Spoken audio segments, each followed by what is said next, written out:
ফ্যাসিস্টদের ভোটে আনলে মানবে না জনগণ, বললেন ফখরুল। আওয়ামী লীগের নির্বাচনে আসার সুযোগ নেই, আগের বক্তব্য থেকে সরলেন আসিফ।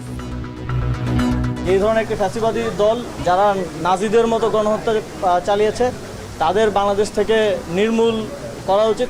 ফ্যাসিস্টদের লোকেরা যদি কেউ মাপ চেয়ে নির্বাচনে অংশ নিতে চায় তাহলে তারা অংশ নিতে পারবে।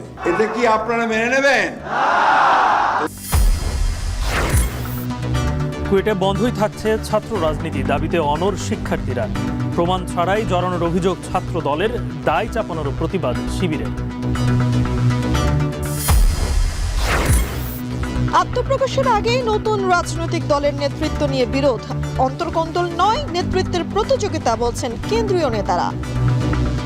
বাংলাদেশ পন্থা এক মূল বিষয় হয়ে ওঠে, সে বিষয়টাকে আমরা ফোকাস করতে চাই। সবাই সবার মতামত পেশ করতেছে, ইন্টারনালি কেউ কারোর মধ্যে কোনো প্রবলেম নেই।